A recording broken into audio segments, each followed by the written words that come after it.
Victoria அமேசோனிகா என்ற தாவரத்தின் இலைகள் 3 மீட்டர் விட்டம் வரை வளரக்கூடியவை. நன்கு வளர்ச்சியடைந்த இலையின் மேற்பரப்பு 45 கிலோகிராம் எடை அல்லது அதற்கு இணையான ஒருவரை தாங்கும் திறன் கொண்டது. அதாவது என்ன கொடுத்துருக்காங்கன்னா,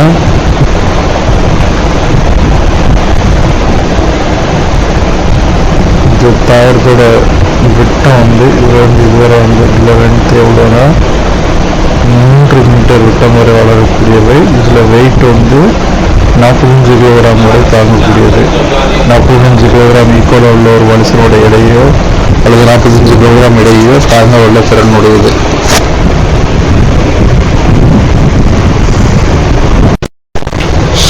$470 மில்லியன் ஆண்டுகளுக்கு முன் உருவான நிலவாழ் தாவரங்கள் மாஸ்கள் மற்றும் லிவர்வோர்ட்ஸ்கள் ஆகும். தென் அமெரிக்காவில் உள்ள அமேசான் மழைக்காடுகள் உலகிற்கான ஆக்சிஜன் தேவையில் பாதியை உற்பத்தி செய்கின்றன. இதனால் அமேசான் காடுகளை என்னன்னு சொல்றோம்னா பூமியின் நுரையீரல் அப்படின்னு சொல்றோம்.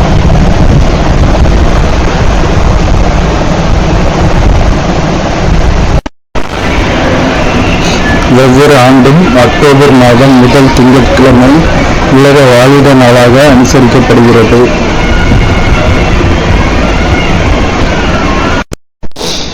மணல் குன்றுகளால் ஆன மிகப்பெரிய பாலைவனமான தார் பாலைவனம் இந்திய துணைக்கண்டத்தில் உள்ளது. இதன் ஒரு பகுதி வடமேற்கு இந்தியாவில் உள்ள ராஜஸ்தானிலும் மற்றொரு பகுதி கிழக்கு பாகிஸ்தானில் உள்ள பஞ்சாப் மற்றும் சிந்து மாகாணத்திலும் காணப்படுகிறது.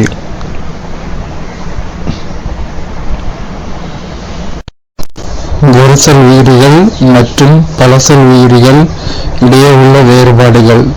ஒருசல் உயிரிகள் பலசல் உயிரிகள். ஒருசல் உயிரிகள் ஒரு செல்லால் ஆனவை. பலசல் உயிரிகள் பல செல்களால் ஆனவை. ஒரு செல்லு வாழ்க்கை செயல்கள் அனைத்தையும் மேற்கொள்கின்றது. ஒரு செல்லு பலசல் உயிரிகளில் செல்களுக்கிடையே பணிகள் பிரிக்கப்படுகின்றன. வெவ்வேறு செல்கள் வெவ்வேறு செயல்களை செய்வதற்கேற்ப சிறப்பு அம்சங்களை பெற்றுள்ளன. ஒருசல் உயிரிகள் பொதுவாக இவை அளவில் மிகச்சிறியவை நுண்ணோக்கியால் மட்டுமே பார்க்க இயலும். பலசல் உயிரிகள் பொதுவாக இவை அளவில் பெரியவை கண்களால் பார்க்க இயலும். ஒருசல் உயிரிகளில் திசுக்கள் உறுப்புக்கள் மற்றும் உறுப்பு மண்டலங்கள் கிடையாது. பலசல் உயிரிகளில் திசுக்கள் உறுப்புக்கள் மற்றும் உறுப்பு மண்டலங்கள் உள்ளன. ஒருசல் உயிரிகளில் செல்களின் அளவு அதிகரிப்பதன் மூலம் வளர்ச்சி நடைபெறுகிறது. பலசல் உயிரிகளில் செல் பிரிவின் மூலம் செல்களின் எண்ணிக்கை அதிகரித்து வளர்ச்சி நடைபெறுகிறது. ஒருசல் உயிர்களுக்கு எடுத்துக்காட்டு அமீபா, பாரமீசியம் மற்றும் நியூக்ளினா. பலசல் உயிர்களுக்கு எடுத்துக்காட்டு மண்புழு, மீன், தவளை, பல்லி மற்றும் மனிதன்.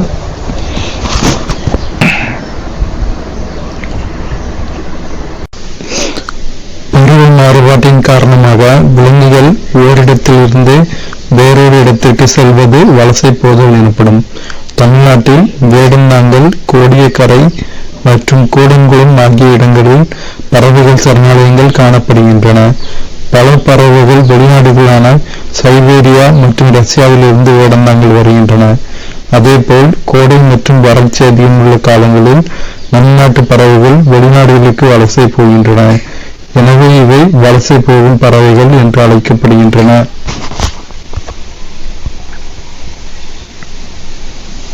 சில விலங்குகள் அதிகப்படியான குளிரை தவிர்க்க அனைத்து செயல்பாடுகளையும் நிறுத்தி கொண்டு உறக்கத்தில் ஈடுபடுகின்றன. இந்நிலைக்கு குளிர்கால உறக்கம் என்று பெயர். எடுத்துக்காட்டு ஆமை. அதேவேளை சில விலங்குகள் அதிகப்படியான வெப்பத்தை தவிர்க்க அனைத்து செயல்பாடுகளையும் நிறுத்தி கொண்டு உறக்கத்தில் ஈடுபடுகின்றன. இந்நிலைக்கு கோடைகால உறக்கம் என்று பெயர். எடுத்துக்காட்டு நத்தை.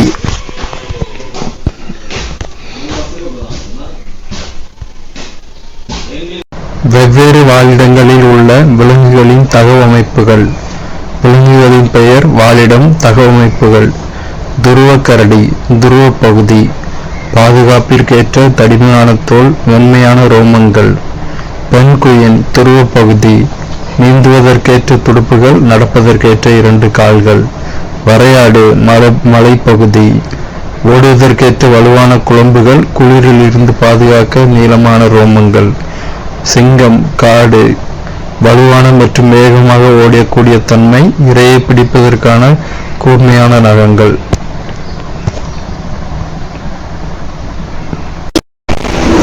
நமது மாநில விலங்கான நீலகிரி வரையாடு மலைகளின் மீது உள்ள பாறைகளின் இடுக்குகளில் மிக எளிதாக நுழைந்து உடல் சமநிலையுடன் ஏறி தாவர வகைகளை உண்ணும் திறன் பெற்றுள்ளது. விக்டோரியா அமேசோனிகா என்ற தாவரத்தின் இலைகள் 3 மீட்டர் விட்டம் வரை வளரக்கூடியவை. நன்கு வளர்ச்சியடைந்த இலையின் மேற்பரப்பு 45 கிலோகிராம் எடை அல்லது அதற்கு இணையான ஒருவரை தாங்கும் திறன் கொண்டது. அதாவது என்ன கொடுத்துருக்காங்கன்னா,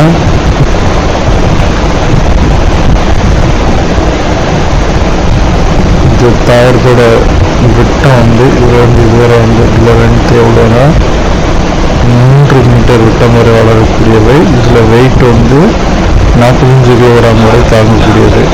45 கிலோகிராம் ஈக்குவலாக உள்ள ஒரு மனுஷனோட எடையோ அல்லது 45 கிலோகிராம் எடையோ தாங்க உள்ள திறன் உடையது.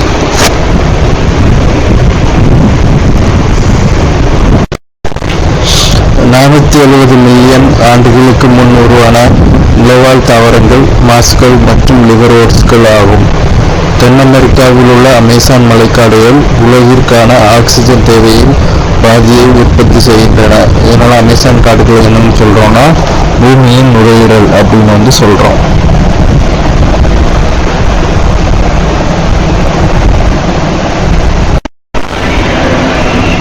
ஒவ்வொரு ஆண்டும் அக்டோபர் மாதம் முதல் திங்கட்கிழமை உலக வாழிட நாளாக அனுசரிக்கப்படுகிறது.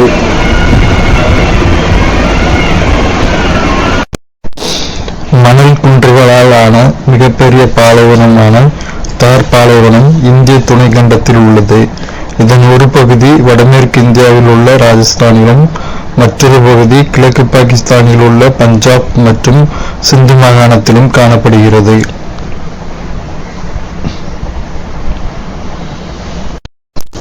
ஒருசல் உயிரிகள் மற்றும் பலசல் உயிரிகள் இடையே உள்ள வேறுபாடுகள். ஒருசல் உயிரிகள் பலசல் உயிரிகள். ஒருசல் உயிரிகள் ஒரு செல்லால் ஆனவை. பலசல் உயிரிகள் பல செல்களால் ஆனவை. ஒரு செல்லு வாழ்க்கை செயல்கள் அனைத்தையும் மேற்கொள்கின்றது. ஒரு செல்லில் பல செல் உயிரிகளில் செல்களுக்கிடையே பணிகள் பிரிக்கப்படுகின்றன. வெவ்வேறு செல்கள் வெவ்வேறு செயல்களை செய்வதற்கேற்ப சிறப்பு அம்சங்களை பெற்றுள்ளன. ஒரு செல் உயிரிகள் பொதுவாக இவை அளவில் மிகச்சிறியவை நுண்ணோக்கியால் மட்டுமே பார்க்க இயலும். பல செல் உயிரிகள் பொதுவாக இவை அளவில் பெரியவை கண்களால் பார்க்க இயலும். ஒரு செல் உயிரிகளில் திசுக்கள் உறுப்புக்கள் மற்றும் உறுப்பு மண்டலங்கள் கிடையாது. பல செல் உயிரிகளில் திசுக்கள் உறுப்புக்கள் மற்றும் உறுப்பு மண்டலங்கள் உள்ளன. ஒரு செல் உயிரிகளில் செல்களின் அளவு அதிகரிப்பதன் மூலம் வளர்ச்சி நடைபெறுகிறது. பல செல் உயிரிகளில் செல் பிரிவின் மூலம் செல்களின் எண்ணிக்கை அதிகரித்து வளர்ச்சி நடைபெறுகிறது. ஒரு செல் உயிர்களுக்கு எடுத்துக்காட்டு அமீபா, பாரமீசியம் மற்றும் நியூக்ளினா. பல செல் உயிர்களுக்கு எடுத்துக்காட்டு மண்புழு, மீன், தவளை, பல்லி மற்றும் மனிதன்.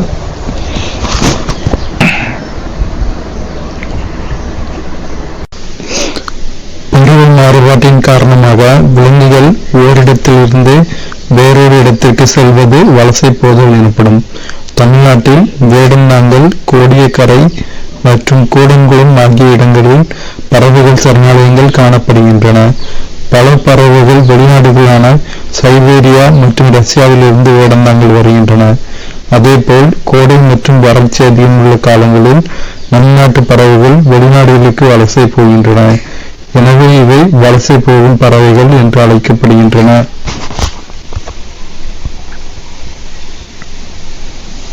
சில விலங்குகள் அதிகப்படியான குளிரை தவிர்க்க அனைத்து செயல்பாடுகளையும் நிறுத்தி கொண்டு உறக்கத்தில் ஈடுபடுகின்றன. இந்நிலைக்கு குளிர்கால உறக்கம் என்று பெயர். எடுத்துக்காட்டு ஆமை. அதேவேளை சில விலங்குகள் அதிகப்படியான வெப்பத்தை தவிர்க்க அனைத்து செயல்பாடுகளையும் நிறுத்தி கொண்டு உறக்கத்தில் ஈடுபடுகின்றன. இந்நிலைக்கு கோடைகால உறக்கம் என்று பெயர். எடுத்துக்காட்டு நத்தை.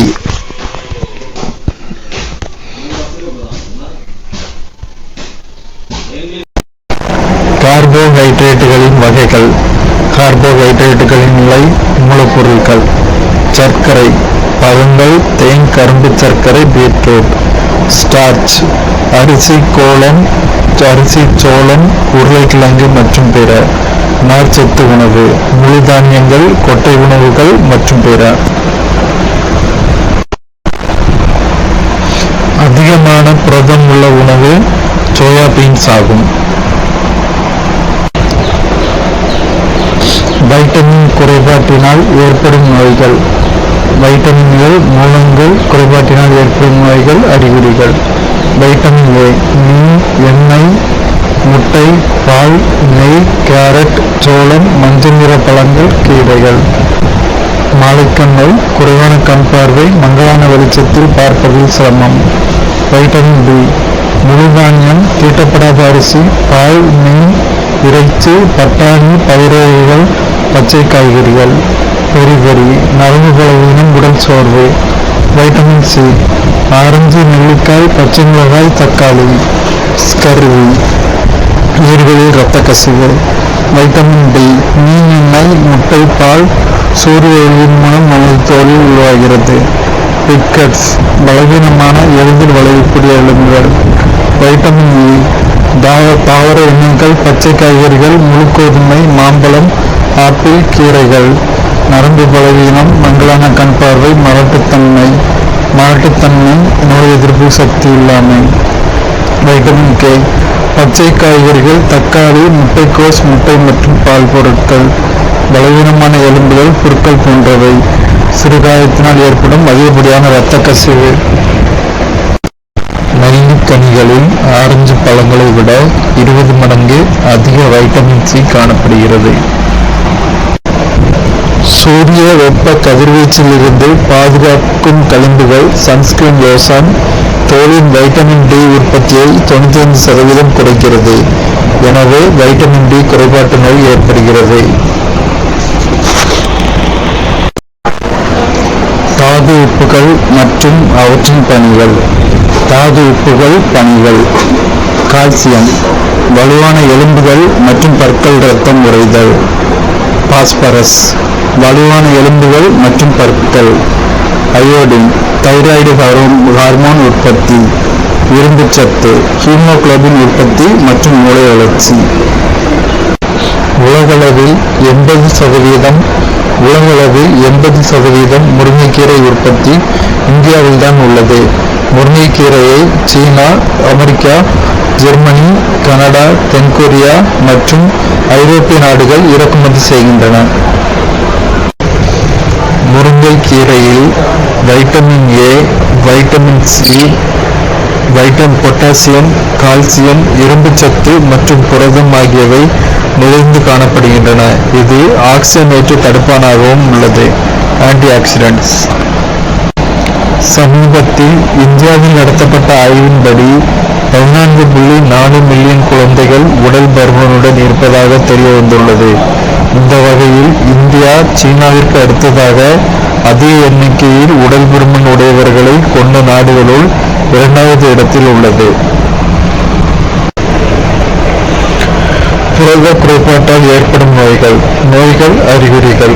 குவாசியோர்கர் வளர்ச்சி குறைபாடு, முகம், கால்களில் வீக்கம், வயிற்றுப்போக்கு மற்றும் உப்பிய வயிறு. மராஸ்மஸ் மெலிந்த உடல், மெதுவான உடல் வளர்ச்சி. தாது உப்புகள் குறைபாட்டால் ஏற்படும் நோய்கள். Calcium rickets. Phosphorus osteomalacia. Iodine cretinism குழந்தைகளில், முன்கழுத்து கலவை பெரியவர்களில். இரும்புச்சத்து இரத்த சோகை. சீக்கிரம் படுக்கச் சென்று அதிகாலை எழும் பழக்கம் ஒரு மனிதனை நலமுடனும் வளமுடனும் மற்றும் அறிவுடனும் வைக்கிறது. இப்படி சொன்னது யாருன்னா பெஞ்சமின் பிராங்க்லின். பாக்டீரியா நோய்கள் பரவும் முறை. காலரா அல்லது வயிற்றுப்போக்கு, அசுத்தமான நீர், நிமோனியா, காய்ச்சல், இருமல் மற்றும் தும்மலின் போது வெளிப்படும் காற்று துளைகளை சுவாசித்தல். டெட்டனஸ் அல்லது கக்குவான், பாக்டீரியாக்களினால் தாக்கப்பட்ட காயங்கள். காசநோய், இருமல் மற்றும் தும்மலின் போது வெளிப்படும் காற்று துளைகளை சுவாசித்தல். டைபாய்டு அல்லது காய்ச்சல், அசுத்தமான உணவு அல்லது நீர். செம்பருத்தி மொட்டு, மலர், பசுமை நிறம், பிரகாசமான நிறம், புள்ளிகள், அல்லிகள், வெட்டப்பட்ட மலர், மொட்டு, மலர், சுருண்ட அல்லிகள், விரிந்த அல்லிகள், மஞ்சள் நிற அறைகளை கொண்ட சிறிய குழல், மஞ்சள் நிற அறைகளை கொண்ட நீண்ட குழல். ஊமத்தை. மொட்டு பசுமை நிறம், மலர் வெண்மை நிறம். மொட்டு புள்ளிகள், மலர் அல்லிகள், வெட்டப்பட்ட மலர். மொட்டு சுருண்ட அல்லிகள், மலர் விழுந்த அல்லிகள். மொட்டு சிறிய மஞ்சள் நிற அறைகள், மலர் விரிந்த மஞ்சள் நிற அறைகள். சூரியகாந்தி பூ என்பது ஒரு தனி மலர் அன்று. பல மலர்கள் ஒன்றிணைந்து உருவான தொகுப்பே சூரியகாந்தி ஆகும். இவ்வாறு பல மலர்கள் ஒன்றோடொன்று இணைந்து காணப்பட்டால் அதற்கு மஞ்சரி என்று பெயர். வெட்டுக்காய பூண்டு என்றும் கிணக்கிளி பூண்டு என்றும் அழைக்கப்படும் ட்ரைடாக்ஸ் ப்ரோகும்பன்ஸ் என்ற தாவரத்தில் தனிமலர் போல் காணப்படுவது மஞ்சரி ஆகும். இதன் இலைச்சாறு வெட்டு காயங்களை குணமாக்கும். தன்மகரந்த சேர்க்கை, அயல் மகரந்த சேர்க்கை வேறுபாடு. தன்மகரந்த சேர்க்கை ஒரு தாவரத்தின் மகரந்த பையில் உள்ள மகரந்த தோள்கள் அதே மலரின் சூலக முடியையோ அல்லது மற்றொரு மலரின் சூலக முடியையோ அடைவது தன்மகரந்த சேர்க்கை எனப்படும். அயல் மகரந்த சேர்க்கை ஒரு தாவரத்தின் மகரந்த பையில் உள்ள மகரந்த தோள்கள் அதே இனத்தை சார்ந்த மற்றொரு தாவரத்தின் சூலக முடியை சென்றடையும் நிகழ்ச்சி அயல் மகரந்த சேர்க்கை எனப்படும். தன்மகரந்த சேர்க்கை நடைபெற அதிக அளவில் மகரந்த தோள்கள் உற்பத்தியாக தேவையில்லை. அயல் மகரந்த சேர்க்கை நடைபெற அதிக அளவில் மகரந்த தோள்கள் உற்பத்தி செய்யப்பட வேண்டும். தன்மகரந்த சேர்க்கையால் உருவாகும் புதிய தாவரங்களில் எவ்வித வேறுபாடுகளும் இருக்காது. அயல் மகரந்த சேர்க்கையால் உருவாகும் புதிய தாவரங்களில் புதிய பண்புகள் காணப்படுகின்றன. உலகின் பெரிய மற்றும் அதிக எடையுள்ள விதை இரட்டை தேங்காய் ஆகும். இதன் விதை 2 தேங்காய்கள் ஒன்றோடொன்று இணைந்து உருவானது போல இருக்கும். இவ்விதை சேசிலிஸ் என்ற இடத்தில் உள்ள 2 தீவுகளில் மட்டுமே முளைக்கும். ஒரு விதையின் நீளம் 12 அங்குலம், வட்டம் 3 அடி, எடை 18 கிலோ உள்ளதாக இருக்கும். தாவர உலகின் மிகச்சிறிய விதைகள் எனப்படுபவை ஆர்க்கிட் விதைகளாகும். 35 மில்லியன் ஆர்க்கிட் விதைகளின் எடை வெறும் 25 கிராம் மட்டுமே. சில தாவரங்களில் வேர்கள் தரையிலிருந்து தோன்றாமல் தரைமட்டத்திற்கு மேல் தண்டு அல்லது இலைகளில் இருந்து தோன்றுகின்றன. இவை மாற்றிட வேர்கள் என அழைக்கப்படுகின்றன. வாண்டா தாவரம் தொற்று தாவரமாக மரங்களில் வளர்கிறது. இதன் தொற்று வேர்களில் உள்ள வெலமன் திசு காற்றின் ஈரப்பதத்தை உறிஞ்சி ஒளிச்சேர்க்கைக்கு உதவுகிறது. டெங்கு காய்ச்சலானது டென் 1,2 வைரஸால் தோற்றுவிக்கப்பட்டு ஏடிஸ் எஜிப்டி என்ற கொசுக்களினால் பரவுகிறது. இது இரத்த தட்டுகளின் எண்ணிக்கையை குறைக்கிறது. இந்த கொசுக்கள் தாங்கள் இருக்கும் இடத்திலிருந்து அதிகபட்சமாக 50 to 100 மீட்டர் சுற்றளவில் பரவக்கூடியவை. டென் 1,2 வைரஸ் பிளைவு வைரஸ் வகையை சார்ந்தது.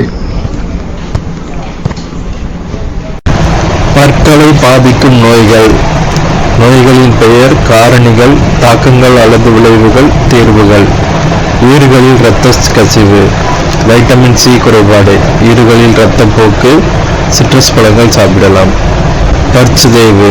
காரணிகள், பற்களில் காணப்படும் பாக்டீரியாக்கள். தாக்கங்கள் அல்லது விளைவுகள், பாக்டீரியாக்கள் அமிலங்களை உற்பத்தி செய்கின்றன. தீர்வுகள், பல் துலக்குதல் மற்றும் பல் தழுவுதல் செய்தல் ஆகியவை சிதைவை தடுக்கின்றன. நோய்களின் பெயர், புறத்திசு நோய். காரணிகள், புகையிலை மல்லுதல். தாக்கங்கள் அல்லது விளைவுகள், ஈறுகளில் ஏற்படும் நோய் முற்றும் போது அது எலும்புகள், ஈறுகள் மற்றும் புறத்திசுகளை அழிக்கிறது. தீர்வுகள், புகையிலை மெல்லுதலை தவிர்த்தல், சரிவிகித உணவை உண்ணுதல். கண்களை பாதிக்கும் நோய்கள். மாலிக்கன் நோய். நோயின் பெயர் மாலிக்கன் நோய். காரணிகள், வைட்டமின் ஏ குறைபாடு, விழித்திரை செல்களின் ஒழுங்கின்மை. தாக்கங்கள் அல்லது விளைவுகள், இரவில் அல்லது மங்கலான ஒளியில் நன்கு பார்ப்பது கடினம். தீர்வுகள், ஆன்டி ஆக்சிடென்ட், வைட்டமின்கள் மற்றும் தாதுக்கள் நிறைந்த உணவுகளை சாப்பிட வேண்டும். நோயின் பெயர் இளம் சிவப்பு கண் நோய், விழி வெண்படல அலர்ஜி. காரணிகள், வைரஸ் மற்றும் பாக்டீரியாவால் உண்டாகிறது. தாக்கங்கள் அல்லது விளைவுகள், 1 அல்லது 2 கண்கள் பாதிக்கப்படலாம். மிகவும் தொற்றக்கூடியது. இருமல் மற்றும் தும்மல் மூலம் பரவுகிறது. தீர்வுகள், நோய் எதிர்ப்பு சக்தி கொண்ட கண் சொட்டு மருந்து அல்லது களிம்புகள் வீட்டு வைத்தியம். நோயின் பெயர் வண்ண குருட்டுத்தன்மை. காரணிகள் மரபணு நிலை. தாக்கங்கள் அல்லது விளைவுகள். வண்ணங்களை வேறுபடுத்தி அறிவதில் இடர்பாடு. ஒரே நிறத்தின் வேறுபட்ட செறிவுகளை பார்க்க இயலாமை.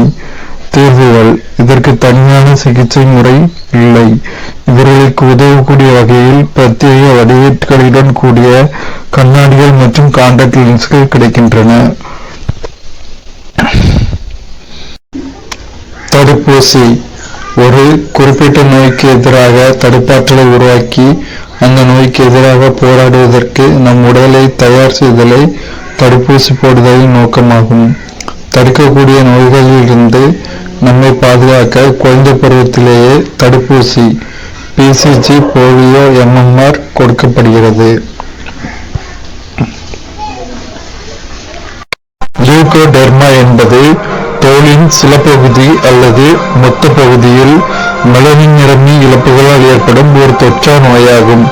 இந்த நிலை அனைத்து வயது, பாலினம் மற்றும் இனத்தை சார்ந்தவர்களையும் பாதிக்கிறது. இதற்கு எவ்வித சிகிச்சையும் இல்லை. இது தொடுதல், உணவினை பகிர்தல் மற்றும் ஒன்றாக உட்காருவதன் மூலம் பரவுவதில்லை.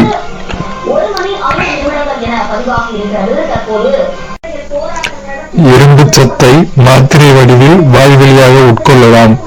ஊசிகளாக எடுப்பது ஆபத்தான விளைவுகளை ஏற்படுத்தும்.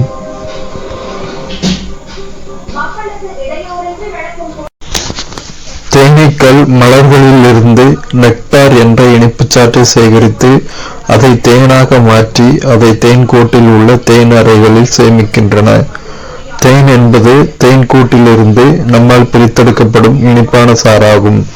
மலைப்பகுதியில் வசிக்கும் மக்களால் அடர்ந்த காடுகளில் உள்ள தேன் கூடுகளில் இருந்து இயற்கையான மலைத்தேன் எடுக்கப்படுகின்றது. தேன் சிறந்த மருத்துவ குணம் மிக்கது, அதிக ஊட்டச்சத்து நிறைந்த உணவாகும்.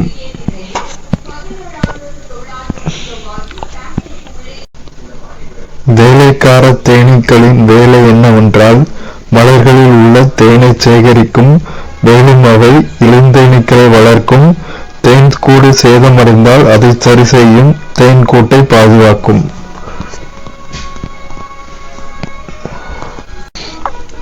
சால்மோனெல்லோசிஸ் வயிற்றுப்போக்கு. இந்நோயை பாக்டீரியா உருவாக்கும். ராணிகட் நோய் அம்மை நோய். இந்நோயை வைரஸ் உருவாக்கும். ஆஸ்பர்ஜில்லம் நோய் பலவீனம், நலிந்து போதல். இந்நோயை பூஞ்சை உருவாக்கும். பட்டு உற்பத்தியில் உலகிலேயே 2வது இடத்தை பெறுவது நம் இந்திய நாடு. தமிழ்நாட்டில் உள்ள காஞ்சிபுரம், திருப்புவனம் மற்றும் ஆரணி போன்ற இடங்கள் பட்டு உற்பத்திக்கு புகழ் பெற்றவை. விலங்குகளின் இனப்பெருக்கத்தை ஆய்வு செய்தல் மற்றும் அவற்றின் பராமரிப்பு பற்றி படிக்கும் பிரிவிற்கு விலங்கு வளர்ப்பு, அனிமல் ஹஸ்பண்ட்ரி என்று பெயர்.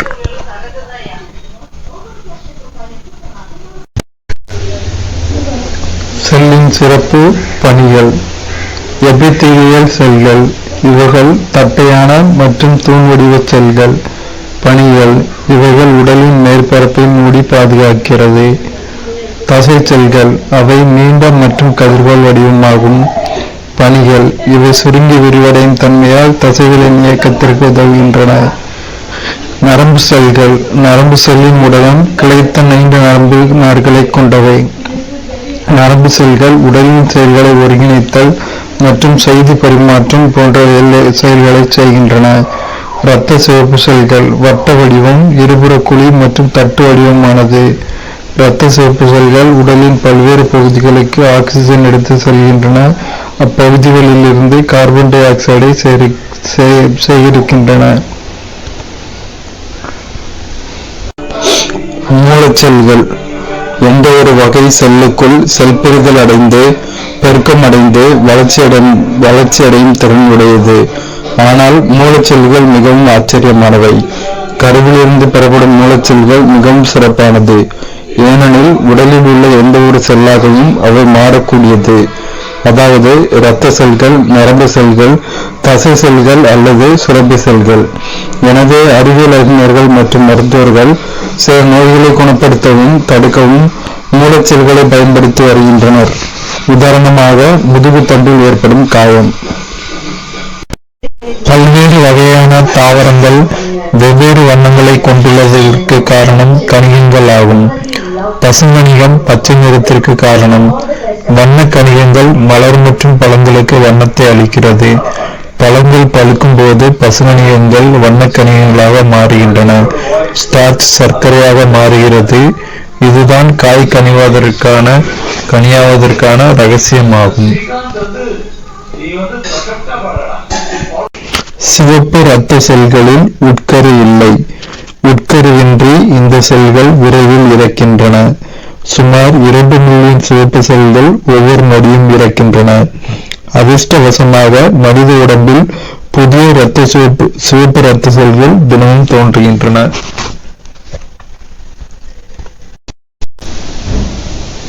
இரும்பு சத்தை மாத்திரை வடிவில் வாய் வழியாக உட்கொள்ளலாம். ஊசிகளாக எடுப்பது ஆபத்தான விளைவுகளை ஏற்படுத்தும். அரிஸ்டாட்டில் என்பவர் ஒரு கிரேக்க தத்துவ மற்றும் சிந்தனையாளர். இவர் 2400 ஆண்டுகளுக்கு முன்பு வாழ்ந்தவர். இவர் உருவாக்கிய தொகுப்பு அமைப்பு இவர் இறந்து 2000 வருடங்களுக்கு பிறகு பயன்பாட்டிற்கு வந்தது. இவர் அனைத்து உயிரினங்களையும் தாவரங்கள் அல்லது விலங்குகள் என பிரித்தார். இவர் விலங்குகளை இரத்தமுடைய விலங்குகள் மற்றும் இரத்தமற்ற விலங்குகள் என பிரித்தார். இறுதியாக விலங்குகளை இடப்பெயர்ச்சியின் அடிப்படையில் நடப்பவை, பறப்பவை, நீந்துபவை என 3 தொகுதிகளாக பிரித்தார். ஒரு வித்திலையை கொண்ட தாவரங்கள் ஒரு வித்திலை தாவரங்கள் எனவும், இருவித்திலைகளை கொண்ட தாவரங்கள் இருவித்திலை தாவரங்கள் எனவும் அழைக்கப்படுகின்றன. ஒரு வித்திலை தாவரத்திற்கு எடுத்துக்காட்டு நெல். இருவித்திலை தாவரத்திற்கு எடுத்துக்காட்டு புளி.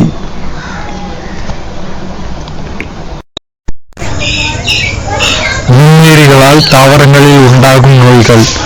தாவர நோய்கள் நோயுண்டாக்கும் நுண்ணுயிரி பரவும் முறை, அறிகுறிகள், தடுப்பு முறைகள் அல்லது சிகிச்சை.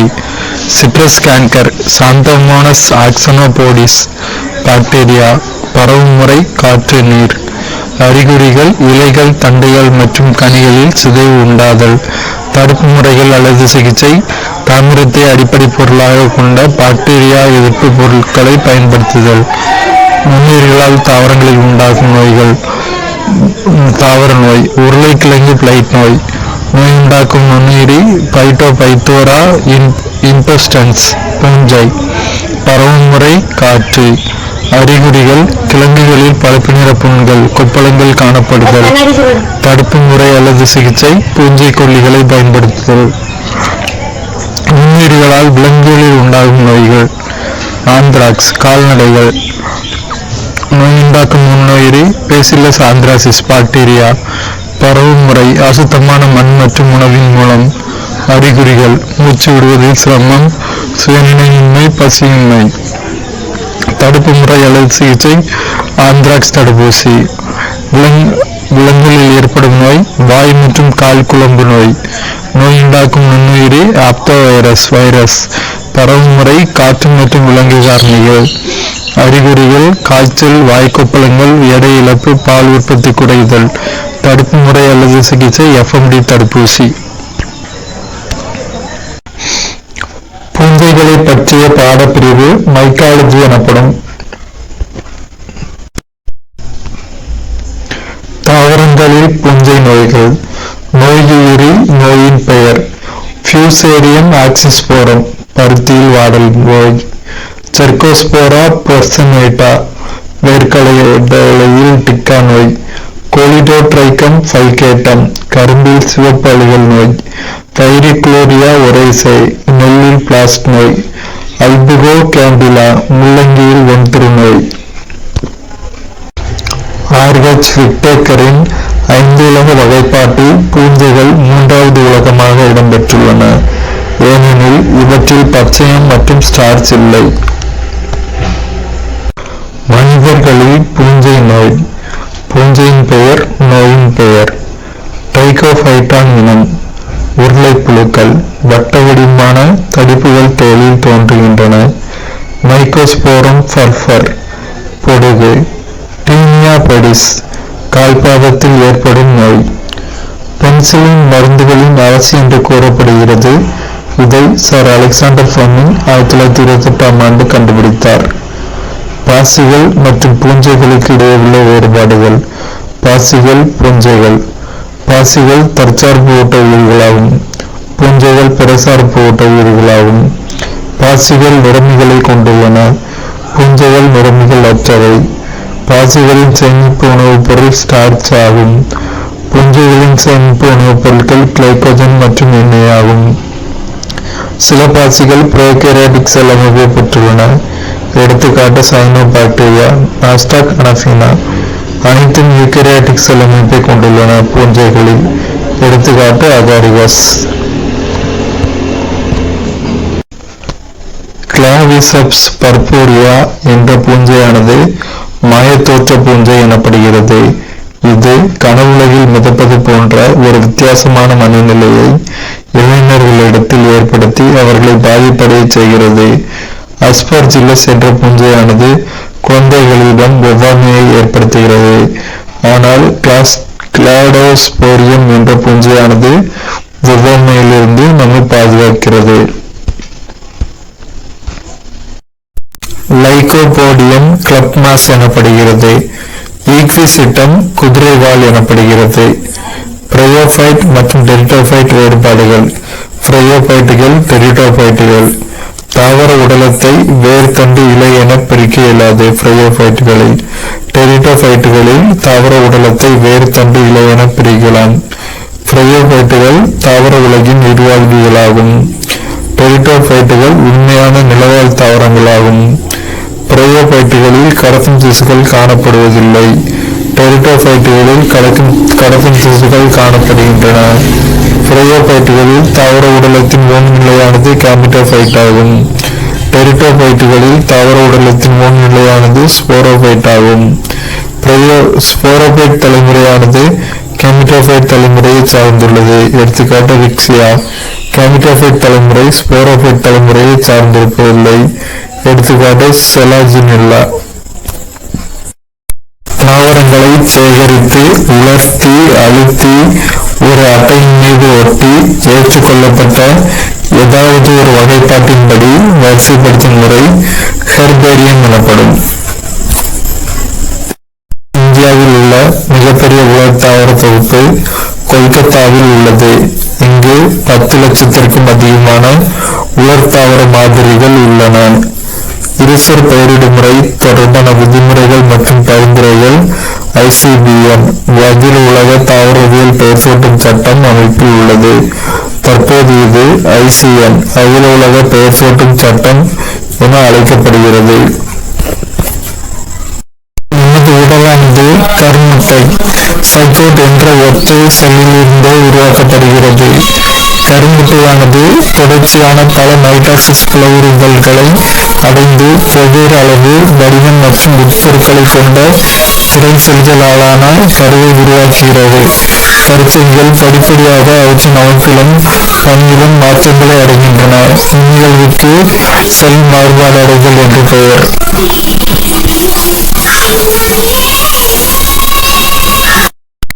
ஓய்வு நிலையில் உள்ள ஒரு வளர்ந்த மனிதன் சராசரியாக நிமிடத்திற்கு 15-18 முறை மூச்சை உள்ளிழுத்து வெளியிடுகின்றான். கடும் உடற்பயிற்சியின் போது உச்சுவாச வீதம் நிமிடத்திற்கு 25 முறைகளுக்கும் மேலாக இருக்கும். புகைப்பிடித்தல் நுரையீரல்களை சேதப்படுத்துகிறது. புகைப்பிடித்தல் புற்றுநோய்க்கு காரணமாவதால் அது தவிர்க்கப்பட வேண்டும். உங்களுக்கு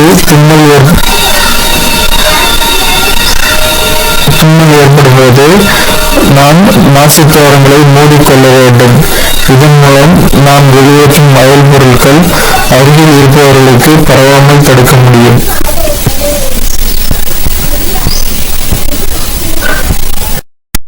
உட்சுவாசம் மற்றும் வெளிச்சுவாசத்திற்கு இடையே உள்ள வேறுபாடு. உட்சுவாசம் உதரவிதான தசைகள் சுரங்குகின்றன. வெளிச்சுவாசம் உதரவிதான தசைகள் மூச்சு அடைகின்றன. உதரவிதானம் கீழ்நோக்கி நகர்கிறது உட்சுவாசத்தில். வெளிச்சுவாசத்தில் உதரவிதானம் மேல்நோக்கி நகர்கிறது. உட்சுவாசத்தில் விலா எலும்புகள் மேல்நோக்கியும் வெளிப்புறமும் நகர்கின்றன. வெளிச்சுவாசத்தில் விலா எலும்புகள் கீழ்நோக்கி நகர்கின்றன. உட்சுவாசத்தில் மார்பறையின் கொள்ளளவு அதிகரிக்கிறது. வெளிச்சுவாசத்தில் மார்பறையின் கொள்ளளவு குறைகிறது. உட்சுவாசத்தில் காற்று மூக்கின் வழியாக நுரையீரலுக்கு நுழைகிறது. வெளிச்சுவாசத்தில் காற்று மூக்கின் வழியாக நுரையீரலிலிருந்து வெளியேறுகிறது.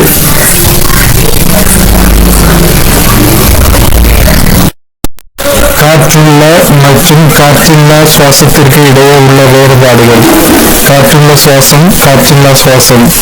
காற்றுள்ள சுவாசம் ஆக்சிஜன் உள்ள சூழலில் நடைபெறுகிறது. காற்றில்லா சுவாசம் ஆக்சிஜன் இல்லாத சூழலில் நடைபெறுகிறது. காற்றுள்ள சுவாசத்தில் CO2 மற்றும் நீர் ஆகியவை விளைபொருட்களாக கிடைக்கின்றன. காற்றில்லா சுவாசத்தில் CO2 மற்றும் எத்தனால் அல்லது லாக்டிக் அமிலம் விளைபொருட்களாக கிடைக்கின்றன. காற்றுள்ள சுவாசத்தில் அனைத்து உயர்நிலை தாவரங்கள் மற்றும் விலங்குகளில் நடைபெறுகிறது. காற்றில்லா சுவாசம் சில நுண்ணுயிர்கள் மற்றும் மனித தசை செல்களில் நடைபெறுகிறது.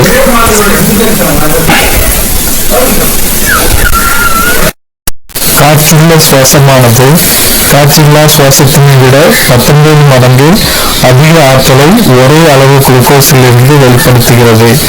காற்றுள்ள சுவாசத்தின் போது ஒவ்வொரு குளுக்கோஸ் மூலக்கூறும் 36 ATP மூலக்கூறுகளை உருவாக்கும்.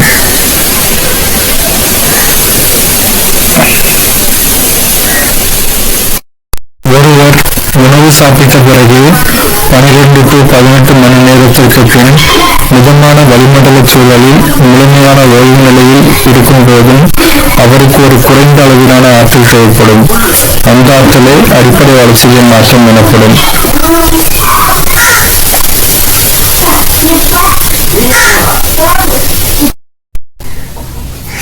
இடம்பெயர்தல் மற்றும் இயக்கம் வேறுபாடு. இடம்பெயர்தல் ஓர் உயிரினம் ஓரிடத்திலிருந்து வேறொரு இடத்திற்கு இடம்பெயர்தல். இயக்கம் உடலின் ஒன்று அல்லது அதற்கு மேற்பட்ட பகுதிகளால் இடம் அல்லது நிலையை மாற்றும் செயல். இடம்பெயர்தல் தன்னிச்சையாக நடைபெறக்கூடியது. இயக்கம் தன்னிச்சையானதாக அல்லது தன்னிச்சையற்றதாக இருக்கலாம். இடம்பெயர்தல் உயிரின நிலையில் நடைபெறுகிறது. இயக்கம் உயிரியல் நிலையில் நடைபெறுகிறது. இடம்பெயர்தலுக்கு ஆற்றல் அவசியம் தேவையில்லை. இயக்கத்திற்கு ஆற்றல் தேவை. பாம்புகளுக்கு கால்கள் கிடையாது. நகர்வதற்கு அவை தங்களது தசைகள் மற்றும் செதில்களை பயன்படுத்துகின்றன. மீன்கள் கூர்மையான உடலமைப்பை பெற்றுள்ளன. எனவே அவற்றால் நீரின் ஓட்டத்துடன் சீராக செல்ல முடிகிறது. உடல் மற்றும் வாலில் உள்ள தசைகள் மற்றும் செதில்கள் சமநிலையை பேணுவதற்கு அவற்றிற்கு உதவுகின்றன. சிறுத்தை மணிக்கு 76 கிலோமீட்டர் வேகத்தில் ஓடக்கூடியது. நீர் யானை மனிதனை விட வேகமாக ஓடக்கூடியது. 6 கால்களில் நடக்கும் விலங்குகளுள் கரப்பான் பூச்சியை வேகமாக ஓடக்கூடியது. அது 1 மீட்டர் தூரத்தை கிட்டத்தட்ட 1 வினாடியில் கடக்கும். மிக விரைவாக நீந்தும் பாலூட்டியான டால்பின் 1 மணி நேரத்தில் 35 மைல்கள் வரை நீந்தும். மூட்டுகள் என்பவை 2 எலும்புகள் சந்திக்கும் அல்லது இணையும் இடமாகும். தசை நார்கள் என்பவை இணைப்பு திசுக்களின் கடினமான குறுகிய பட்டைகள் ஆகும். இவை ஒரு எலும்புடன் மற்றொரு எலும்பை இணைத்து மூட்டுகளை உருவாக்குகின்றன. டெண்டான்கள் என்பவை மீள் திசுக்களால் ஆனவை. அவை மூட்டுகளின் செயல்பாட்டில் முக்கிய பங்கு வகிக்கின்றன. மூட்டுகளின் அழற்சி என்பது பொதுவாக குருத்தெலும்பில் ஏற்படும் உராய்வின் காரணமாகவோ அல்லது மூட்டுகளில் சினோவியல் திரவம் இல்லாததாலோ ஏற்படுகின்றது. இந்த நிலையில் ஒருவர் மூட்டுகளை நகர்த்தும் போது மூட்டுகளில் கடுமையான வலியை உணர்கிறார். இந்த நோய் கீழ்வாதம் அல்லது மூட்டு வீக்கம் ஆர்த்ரைடிஸ் என்று குறிப்பிடப்படுகிறது. மூட்டுகளில் யூரிக் அமில படிகங்கள் படிவதாலும் மூட்டு வீக்கம் ஏற்படுகிறது. பீமர் அல்லது தொடை எலும்பு மனித எலும்பு கூட்டின் மிக நீளமான மற்றும் வலிமையான எலும்பு ஆகும். நடுத்தரில் உள்ள ஸ்டாகஸ் என்ற எலும்பு மனித எலும்பு கூட்டின் மிகச்சிறிய மற்றும் லேசான எலும்பு ஆகும். மனிதன் மற்றும் ஒட்டக சிவிங்கியின் கழுத்தில் ஒரே எண்ணிக்கையிலான எலும்புகள் உள்ளன. ஆனால் ஒட்டக சிவிங்கியின் முதுகெலும்புகள் மிக நீளமானவை.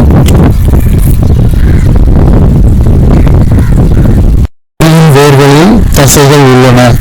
அவை உங்களுக்கு சிலிர்ப்புகளை கொடுக்கின்றன. புன்னகைக்க 17 தசைகளும் கோபப்பட 42 தசைகளும் தேவைப்படுகின்றன. அதிகமாக வேலை செய்யும் தசைகள் கண்ணில் காணப்படுகின்றன. மற்றும் மாங்கனி உற்பத்தியில் இந்தியா உலகிலேயே முதலிடத்தில் உள்ளது. கோதுமை மற்றும் நெல் உற்பத்தியில் 2வது இடத்தில் உள்ளது. நாற்றுகளை பிடுங்கி வளர்நில பகுதியில் ஊன்றும் செயல் நாற்று நடுதல் எனப்படும். இவை அறுவடை வரை அங்கு வளர்க்கப்படுகின்றன. இளம் வளர் தாவரங்கள், நாற்றுகள் அல்லது தாவர உடல பெருக்கத்தின் மூலம் உருவான நகல்கள் இதற்கு பயன்படுகின்றன. 2050ஆம் ஆண்டில் உலக மக்கள் தொகை 9 பில்லியனாக இருக்கலாம் என்று எதிர்பார்க்கப்படுகிறது. ஆனால் நன்னீர் வளத்தில் 70 விழுக்காடு விவசாயத்திற்கே பயன்படுகிறது. எனவே நமது தலைமுறையினருக்கும் எதிர்கால தலைமுறையினருக்கும் கிடைக்கக்கூடிய வகையில் நீரின் பயன்பாடு திறன்மிக்கதாக இருக்க வேண்டும். சொட்டு நீர்ப்பாசனமே இதற்கு மிகவும் பயனுள்ளதாக இருக்கும்.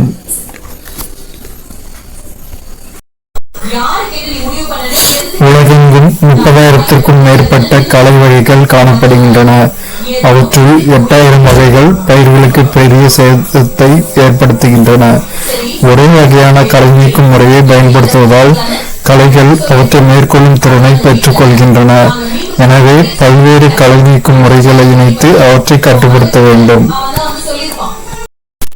இந்திய உணவுக் கழகம் FCI food council of India இந்திய உணவுக் கழகம் 1965ஆம் ஆண்டு ஜனவரி 14 சென்னையில் ஏற்படுத்தப்பட்டது. நாடு முழுவதும் பொது விநியோக திட்டத்தின் கீழ் உணவு தானியங்களை வழங்குதல், தேசிய உணவு பாதுகாப்பினை உறுதி செய்யும் வகையில் வழங்கப்பட வேண்டிய மற்றும் வைப்பில் வைத்திருக்க வேண்டிய உணவு தானியத்தை நிர்வகித்தல் ஆகியவை இதன் முக்கிய நோக்கமாகும். தற்போது இதன் தலைமையகம் புதுடில்லியில் உள்ளது.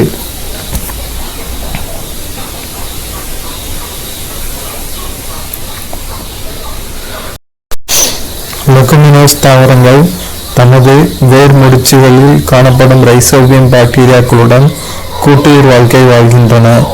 இந்த தாவரங்கள் வளிமண்டலத்தில் காணப்படும் நைட்ரஜனை நிலைநிறுத்தும் திறன் பெற்றவை. இத்தாவரத்தின் கனிகள் லெகும்கள் எனப்படுகின்றன. குதிரை மசால், குளோவர், பட்டாணி, அவரை, மைசூர் பருப்பு, லுப்பின்ஸ், காரோப் சோயா, வேர்க்கடலை போன்றவை இவற்றிற்கு உதாரணமாகும். இந்த வகை தாவரங்கள் மண்ணில் நைட்ரஜனின் அளவை அதிகரிப்பதற்காக பயிர் சுழற்சியில் ஈடுபடுத்தப்படுகின்றன.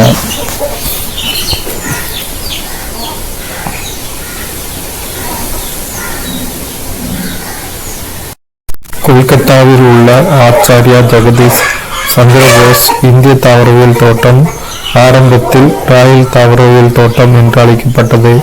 இந்த தோட்டம் பல்வேறு வகையான அரிதான தாவரங்களையும் 12,000க்கும் மேற்பட்ட மாதிரி தாவரங்களையும் கொண்டுள்ளது. இது 109 ஹெக்டேர் நிலப்பரப்பு அளவுடையது.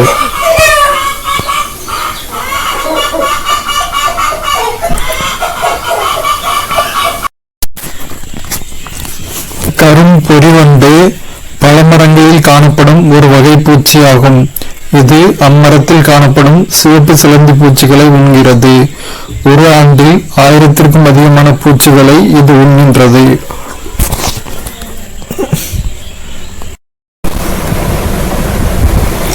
சிப்கோ இயக்கம் முக்கியமாக ஒரு வன பாதுகாப்பு இயக்கமாகும். சிப்கோ இயக்கம் ஒரு வன பாதுகாப்பு இயக்கம். சிப்கோ என்ற சொல்லுக்கு ஒட்டிக்கொள்வது அல்லது கட்டிப்பிடிப்பது என்று பொருள். இந்த இயக்கத்தின் நிறுவனர் சுந்தர்லால் பகுகுணா ஆவார். மரங்களை பாதுகாத்தல் மற்றும் காடுகள் அழிந்துவிடாமல் அவற்றை பராமரித்தல் போன்ற நோக்கங்களுடன் இது 1970ஆம் ஆண்டு தொடங்கப்பட்டது. சூறாவளியின் பெயர், மாநிலம், ஆண்டு. பானி ஒடிசா 2019, கஜா தமிழ்நாடு 2018, ஒக்கி தமிழ்நாடு 2018, பேத்த ஆந்திரா 2017, வர்தா தமிழ்நாடு 2016. கடுமையான சுற்றுச்சூழலிலிருந்து தப்பித்துக் கொள்ள பறவைகள் நீண்ட தூரம் பயணம் செய்வது இடம்பெயர்வு எனப்படும். சாதகமற்ற காலநிலையில் பல பறவைகள் மற்றும் விலங்குகள் நீண்ட தூரம் இடம்பெயர்கின்றன.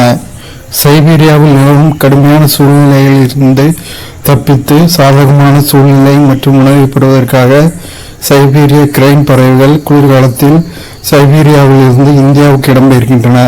அவை ஒரு நாளில் சராசரியாக 200 மைல்கள் பயணிக்கின்றன.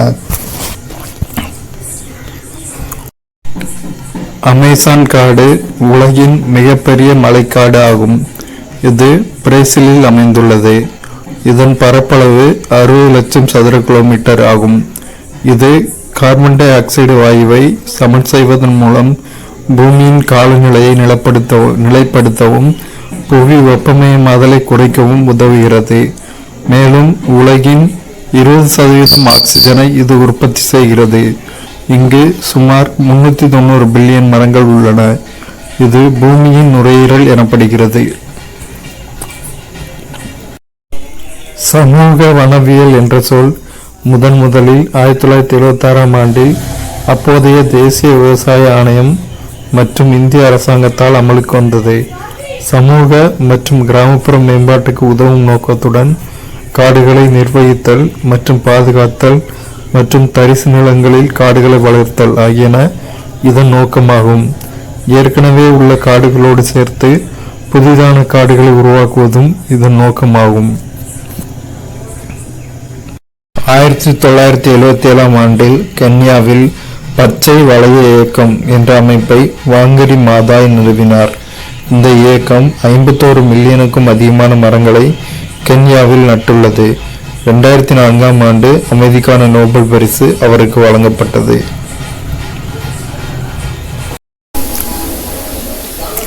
காடு அழிப்பு மற்றும் காடு மீள் வளர்ப்பு இடையிலான வேறுபாடு.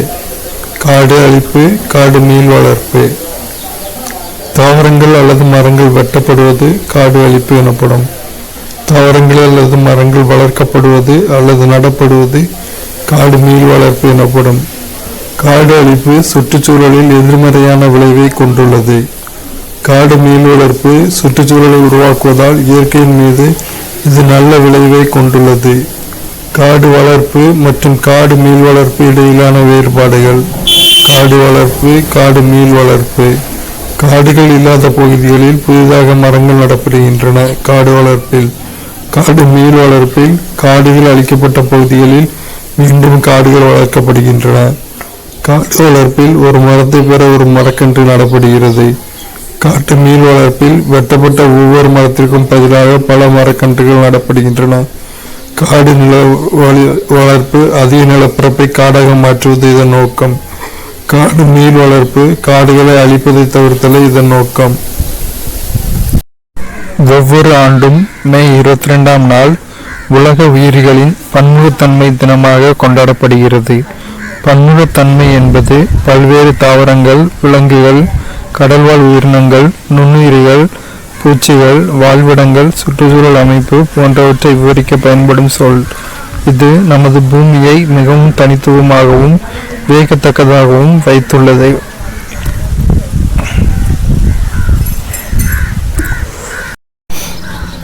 அழியும் தருவாயில் உள்ள தாவரங்கள் மற்றும் விலங்குகள். தாவரங்கள்: குடைமரம், மலபார் லில்லி, ராஃப்லீசியா மலர், இந்திய மல்லோ, முஸ்லி தாவரம்.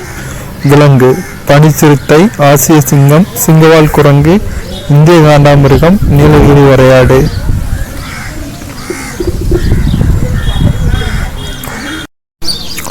ஏமன் பட்டாம்பூச்சி தமிழகத்தின் மாநில பட்டாம்பூச்சியாக அறிவிக்கப்பட்டுள்ளது. இந்த இனம் மேற்கு தொடர்ச்சி மலைகளில் மட்டுமே காணப்படுகிறது. மேற்கு தொடர்ச்சி மலையில் காணப்படும் 32 பட்டாம்பூச்சி இனங்களுள் இதுவும் ஒன்றாகும்.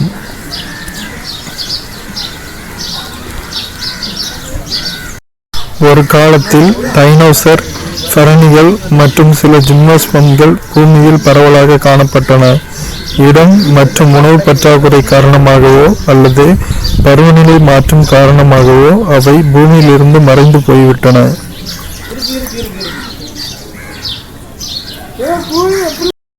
நமது சுற்றுச்சூழலில் வேப்பமரம், குடைமரம், ஆலமரம் போன்ற உள்ளூர் மரங்களை நடுவது விலங்குகளுக்கு உதவியாக இருக்கும். பல பறவைகளும் விலங்குகளும் அவற்றை உறைவிடமாக கொள்கின்றன.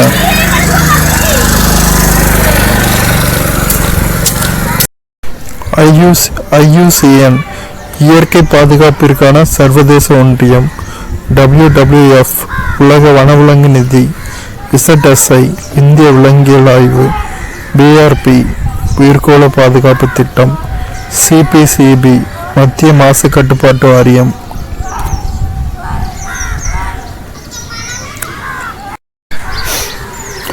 உலக வனவிலங்குகள் தினம் ஒவ்வொரு ஆண்டும் மார்ச் 3ஆம் நாள் அனுசரிக்கப்படுகிறது.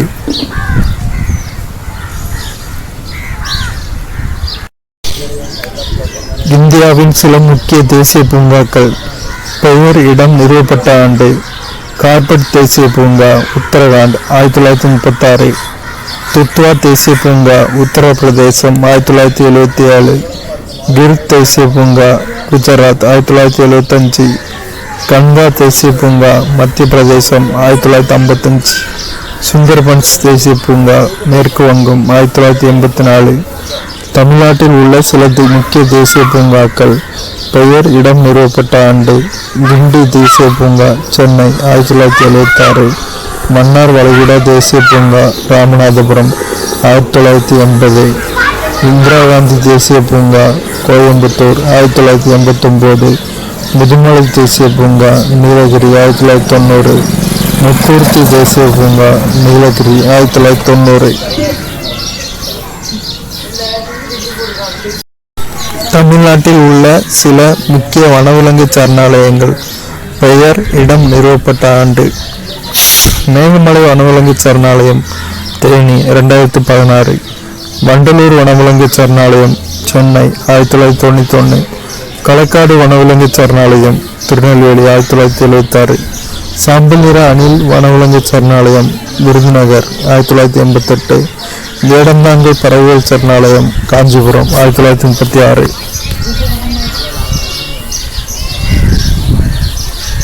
தேசிய பூங்காக்கள் மற்றும் வனவிலங்கு சரணாலயங்களுக்கு இடையிலான வேறுபாடு. வனவிலங்கு சரணாலயத்தில் மனித செயல்பாடுகள் அனுமதிக்கப்படுகின்றன. தேசிய பூங்காக்களில் மனித செயல்பாடுகள் எதுவும் அனுமதிக்கப்படுவதில்லை. வனவிலங்கு சரணாலயத்தில் ஒரு குறிப்பிட்ட தாவர இனம் அல்லது விலங்கினத்தை பாதுகாப்பதே முக்கிய நோக்கம்.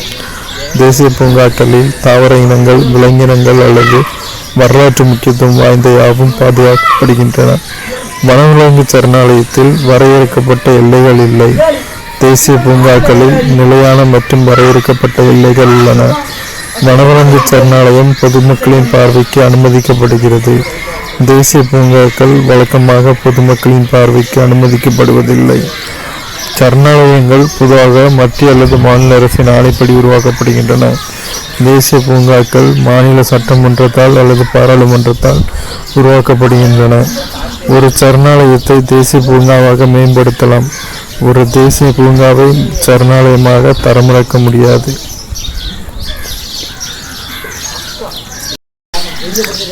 இந்தியாவில் உயிர்கோள காப்பகங்கள். உயிர்கோள காப்பகத்தின் பெயர், மாநிலம் அல்லது யூனியன் பிரதேசம். நந்தா தேவி, உத்தரப்பிரதேசம். நோக்ரக், மேகாலயா. மனாஸ், அஸ்ஸாம். சுந்தர்பன்ஸ், மேற்கு வங்கம். மன்னார் வளைகுடா, தமிழ்நாடு. நீலகிரி, தமிழ்நாடு. நிக்கோபார் தீவு மற்றும் சிமிலிபால், அந்தமான், ஒடிசா.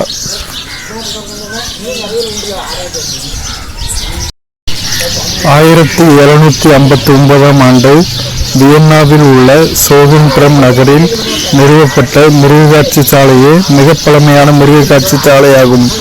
இந்தியாவில் முதல் மிருகக்காட்சி சாலை 1800 ஆண்டு பாரக்பூரில் நிறுவப்பட்டது.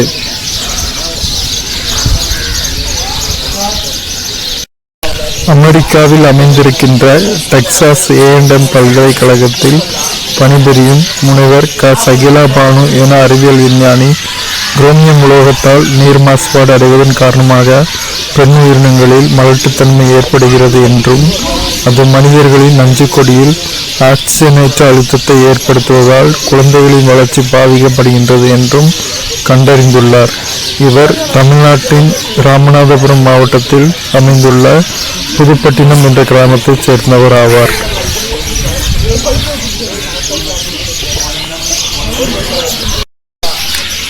இங்கிலாந்து நாட்டின் லண்டன் மாநகரின் தெருக்களில் காணப்பட்ட குதிரைகளை பராமரிப்பதற்காக ப்ளூ கிராஸ் நிறுவப்பட்டது. 1906 மே 15 அன்று லண்டன் மாநகரின் விக்டோரியா எனும் இடத்தில் முதலாவது விலங்கு மருத்துவமனை திறக்கப்பட்டது.